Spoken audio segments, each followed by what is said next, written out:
America ने चीन के खिलाफ एक कड़ा फैसला लेते हुए ह्यूस्टन में चीन के वाणिज्य दूतावास को बंद करने के आदेश जारी कर दिए हैं, जिसके बाद चीन ने अमेरिका को चेतावनी दी है।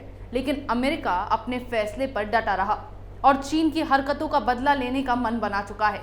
देखते हैं रिपोर्ट। अमेरिका का उबलता गुस्सा चीन पर भारी पड़ रहा है। अमेरिका चीन पर पूरी तरह से प्रतिबंध लगाना चाहता है, जिसकी तैयारी उसने शुरू कर दी है। जासूसी के आरोपों के बाद अमेरिका के ह्यूस्टन शहर में चीन के वाणिज्य दूतावास को 72 घंटे के अंदर बंद कर दिया। दूतावास बंद करने के पीछे अमेरिका ने आरोप लगाया है कि चीनी एजेंटों ने टेक्सास में संस्थानों से डेटा चुराने की कोशिश की। साथ ही चीन को चेतावनी भी दी है कि अगर वो अपनी हरकतों से बाज नहीं आया तो चीन के बाकी दूतावासों को भी इसी तरह बंद कर दिया जाएगा। अमेरिका के इस फैसले से दुनिया की दो सबसे बड़ी अर्थव्यवस्थाओं के बीच तनाव अब और बढ़ गया है। देश में नवंबर में होने वाले राष्ट्रपति चुनाव से पहले राष्ट्रपति डोनाल्ड ट्रंप द्वारा चीन के खिलाफ कड़े कदम उठाने के सिलसिले में ये नया कदम है। अमेरिका में चीन के 6 वाणिज्य दूतावासों में से एक को बंद करने से तनाव बढ़ गया है। दोनों देशों के बीच न केवल कोरोना वायरस संक्रमण को लेकर बल्कि व्यापार, मानवाधिकारों, हांगकांग और दक्षिण चीन सागर में चीन के दावे को लेकर भी तनाव चल रहा है। चीनी अधिकारियों, छात्रों और शोधकर्ताओं के खिलाफ ट्रंप प्रशासन के पहले उठाए गए कदमों में यात्रा प्रतिबंध, पंजीकरण आवश्यकताएं और अमेरिका में चीनी नागरिकों की मौजूदगी कम करने की मंशा वाले अन्य कदम भी शामिल हैं। ये कदम ऐसे समय में उठाए गए हैं जब ट्रंप ने अमेरिका में कोरोना वायरस फैलने के लिए चीन को जिम्मेदार ठहराया है।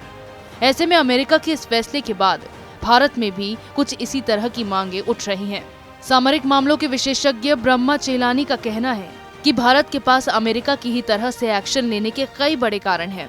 उन्होंने सरकार को सलाह दी है कि भारत को चीन के कोलकाता स्थित वाणिज्य दूतावास को बंद कर देना चाहिए।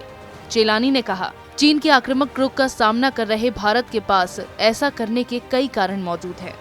चीन को ये दिखाने के लिए कि भारत केवल बात नहीं करता है, पीएम मोदी को अपने पूर्ववर्ती सरकार के वर्ष 2006 के कोलकाता में वाणिज्य दूतावास को खोलने की अनुमति देने के फैसले को वापस लेना चाहिए। पिछली सरकार ने वर्ष 1962 में लहासा में भारत के वाणिज्य दूतावास को बंद करने के चीन के फैसले के वापस लेने से पहले ही बीजिंग को कोलकाता में अनुमति दे दी थी। उन्होंने कहा, चीन के लहासा में वाणिज्य दूतावास खोलने की अनुमति दिए बिना कोलकाता के लिए अनुमति देना अपने आप में बड़ी गलती थी। चीन पूर्वोत्तर, खास तौर पर सिलीगुड़ी कॉरिडोर को लेकर नापाक मंसूबा रखता है। डोकलाम की घटना ने इसे दिखाया भी था। हालांकि चीन ने अमेरिका के इस आदेश की निंदा करते हुए चेतावनी दी है कि अगर इस फैसले को वापस नहीं लिया गया तो इसका कड़ा जवाब दिया जाएगा। लेकिन अमेरिका अब चीन की नहीं सुनने वाला है।